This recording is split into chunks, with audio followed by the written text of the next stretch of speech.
ਇਹ ਭਾਜੀ ਇਹ ਦੂਰੋਂ ਕੋਈ ਟਰੈਕਟਰ ਬੰਦੇ ਨੂੰ ਵੇਖੇ ਹੋਣਗੇ, ਕਹਿਣਗੇ ਬੱਚਾ ਬਹਿ ਕੇ ਚਲਾ ਰਿਹਾ। ਐਡਾ ਵੱਡਾ ਟਰੈਕਟਰ ਆ, ਇਹ ਕੋਈ 2 ਫੁੱਟ ਦਾ ਇਹਦਾ ਚੌੜਾ ਟਾਇਰ ਆ। ਦੇਖੋ ਮੇਰੇ ਹਾਈਟ ਕਿੰਨਾ ਪਹਿਲਾਂ ਟਰੈਕਟਰ, ਐਡਾ ਟਰੈਕਟਰ ਪਾਕਿਸਤਾਨ 'ਚ ਪਹਿਲਾ। ਇਹ ਚੈੱਕ ਕਰੋ ਜੀ, ਟਰਬੋ ਪਲੱਸ ਇੰਟਰਕੂਲਰ ਕੈਸਾ ਸਿਸਟਮ ਭਾਜੀ ਇਹਦੇ 'ਚ ਇੰਟਰਕੂਲਰ ਵੀ ਆ ਤੇ ਆਪਣਾ ਰੈਡੀਏਟਰ ਵੀ ਆ। ਟਰਬੋ ਨੂੰ ਠੰਡੀ ਹਵਾ ਜਾਏਗੀ, ਇੰਜਨ ਨੂੰ ਜਾਏਗੀ, ਇੰਜਨ ਤੁਹਾਡਾ ਗਰਮ ਨਹੀਂ ਹੋਏਗਾ। ਇਸ ਤੋਂ ਇਲਾਵਾ ਦੋਸਤੋ ਆ ਜੀ ਗਾਰਡਵੈਲ ਦਾ ਸਭ ਤੋਂ ਵੱਡਾ ਮਾਡਲ ਹੈ 110 HP। ਇਹਦੀ ਵੀ ਗੱਲਬਾਤ ਕਰਦੇ ਆ।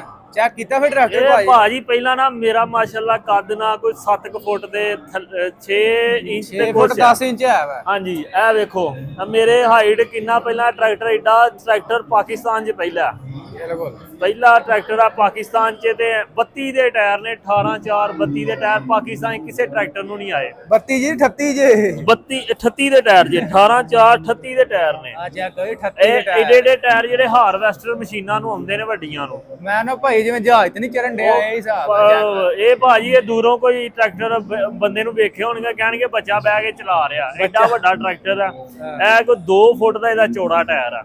ਐਵੇਂ ਹੀ ਆ ਚੈੱਕ ਕਰਾਓ ਦੋਸਤਾਂ, 2 ਫੁੱਟ ਦਾ ਟਾਇਰ ਆ ਤੇ 14 ਦਾ ਟਾਇਰ ਆ ਅੱਗੇ ਦਿੱਤਾ ਹੋਇਆ, ਜਿਹੜਾ ਆਪਣਾ 260 ਮਿਲਤ ਫਰਗੂਸਨ ਟਾਇਰ ਆਂਦਾ। 260 ਨੂੰ ਓਡਾ ਟਾਇਰ, ਉਹਨੂੰ 14 9 28 ਹੁੰਦਾ, ਇਹ 26 ਹੈ। ਇਹ 26 ਆ। ਠੀਕ ਹੈ, ਵੱਡਾ ਹੋਇਆ ਇਹ ਯਾਰ ਥੋੜਾ ਜਿਹਾ ਛੋਟਾ ਹੈ 2 ਪੁਆਇੰਟ, ਲੇਕਿਨ ਓਡਾ ਹੀ ਆ 14 ਜੀ ਆ। ਆ ਚੈੱਕ ਕਰੋ ਜੀ, ਹੁਣ ਕਿਤੇ ਕਿ ਤੁਹਾਨੂੰ ਦਿਖਾਉਂਦਾ ਥੋੜਾ ਜਿਹਾ ਨਾ ਫੰਕਸ਼ਨ ਚੈੱਕ ਕਰੋ, ਵੇਖੋ ਸ਼ੋ ਇਹਦੀ ਜਾ ਰਹੀ ਆ ਮਾਸ਼ਾਅੱਲਾ, ਕੀ ਬਾਤ ਆ। ਇੰਜ ਜਿੱਦਾਂ ਹਵਾਈ ਜਹਾਜ਼ ਤੇ ਅਸੀਂ ਸਫ਼ਰ ਕਰਦੇ ਪਏ ਆ, ਬਿਲਕੁਲ ਹੀ ਆਰਾਮ ਨਾਲ ਹੀ ਉੱਡਣ ਡਈ। ਆਪਣਾ ਰੈਡੀਏਟਰ ਵੀ ਆ, ਦੋਵੇਂ ਕੰਮ ਨੇ। ਹਾਂਜੀ ਟਰਬੋ ਨੂੰ ਠੰਡੀ ਹਵਾ ਜਾਏਗੀ, ਇੰਜਨ ਨੂੰ ਜਾਏਗੀ, ਇੰਜਨ ਤੁਹਾਡਾ ਗਰਮ ਨਹੀਂ ਹੋਏਗਾ। ਜਾਲੀ ਲੱਗੀ ਹੈ ਸਾਹਮਣੇ, ਇਹਦਾ ਤੁਸੀਂ ਸਾਫ਼ ਕਰ ਸਕਦੇ ਹੋ। ਘਟਾ ਮਿੱਟੀ ਜਾਂਦਾ ਸਾਈਡਾਂ ਤੋਂ ਵੀ। ਤੁਹਾਡਾ ਤੂੜੀ ਦੇ ਸੀਜ਼ਨਾਂ 'ਚ ਤੁਸੀਂ ਆਪਣਾ ਗੰਦ ਨਹੀਂ ਅੰਦਰ ਜਾਏਗਾ, ਰੈਡੀਏਟਰ ਚੋਕ ਨਹੀਂ ਹੋਏਗਾ।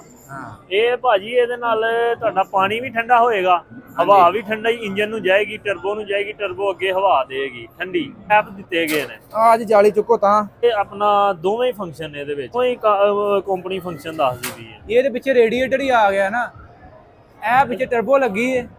ਟਰਬੋ ਚੈੱਕ ਕਰਾਓ ਦੋਸਤਾਂ ਨੂੰ।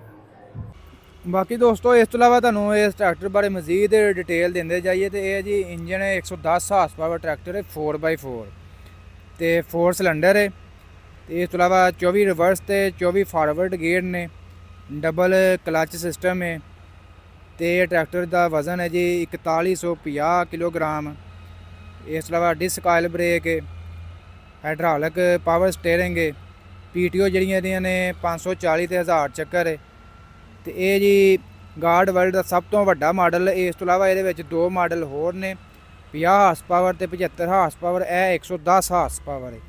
ਤੇ ਤਿੰਨੇ ਵੈਰਾਈਟੀਆਂ ਪਾਕਿਸਤਾਨ ਦੇ ਵਿੱਚ ਫਿਲਹਾਲ ਮੌਜੂਦ ਨੇ। ਅਗਰ ਕੋਈ ਜ਼ਿਮੀਂਦਾਰ ਖਰੀਦਦਾਰੀ ਕਰਨਾ ਚਾਹੁੰਦਾ, ਫਿਲਹਾਲ ਇਹ ਜਦੀਦ ਟੈਕਨੋਲੋਜੀ ਪਾਕਿਸਤਾਨ ਦੇ ਵਿੱਚ ਗਾਰਡਵੈਲ ਵਾਲੇ ਬਾਹਰੋਂ ਇੰਪੋਰਟ ਕਰਵਾ ਕੇ ਸਾਡੇ ਜ਼ਿਮੀਂਦਾਰਾਂ ਨੂੰ ਦੇ ਰਹੇ ਨੇ। ਇਸ ਤੋਂ ਇਲਾਵਾ ਇਹ ਜੀ ਇਹਨਾਂ ਦਾ ਦੂਸਰਾ ਮਾਡਲ ਹੈ ਜੀ 75 ਹਾਰਸ ਪਾਵਰ, ਜਿਹੜੀ ਸਭ ਤੋਂ ਜ਼ਿਆਦਾ ਸੇਲ ਹੈ ਪਾਕਿਸਤਾਨ ਦੇ ਵਿੱਚ। ਇਹ ਤੁਸੀਂ ਚੈੱਕ ਕਰ ਸਕਦੇ ਹੋ, 75 ਹਾਰਸ ਪਾਵਰ ਹੈ ਤੇ ਇਹ ਆਇਲ ਕੂਲਰ ਪਲੱਸ ਇੰਟਰਕੂਲਰ ਹੈ। ਦੋਵੇਂ ਸਿਸਟਮ ਇਹਦੇ ਵਿੱਚ ਦਿੱਤੇ ਨੇ, ਯਾਨੀ ਕਿ ਹਵਾ ਨਾਲ ਵੀ ਠੰਡਾ ਕਰੇਗਾ ਤੇ ਆਇਲ ਵੀ ਇਹਦਾ ਠੰਡਾ ਹੋ ਕੇ ਮਿਲੇਗਾ, ਜਿਹਦੇ ਨਾਲ ਇੰਜਨ ਤੁਹਾਡਾ ਗਰਮ ਨਹੀਂ ਹੋਏਗਾ। ਤੇ ਬਹੁਤ ਕਮਾਲ ਹੈ, ਜਦੀਦ ਫੀਚਰ ਨੇ ਜਿਹੜੇ ਗਾਰਡਵੈਲ ਸਾਡੇ ਜ਼ਿਮੀਂਦਾਰਾਂ ਨੂੰ ਦੇ ਰਹੇ ਆ। ਇਹ ਚੈੱਕ ਕਰ ਸਕਦੇ ਹੋ ਜੀ। ਤਕਰੀਬਨ ਇਹਨਾਂ ਦੇ 3 ਮਾਡਲ ਨੇ ਤੇ ਤਿੰਨੇ ਜਿਹੜੇ ਨੇ ਸਮਝ ਲਓ ਕਿ ਜਿਹੜੇ ਜ਼ਿਮੀਂਦਾਰ ਦੀ ਜ਼ਰੂਰਤ ਹੈ ਉਹਦੇ ਮੁਤਾਬਕ ਬਣਾਏ ਗਏ ਨੇ।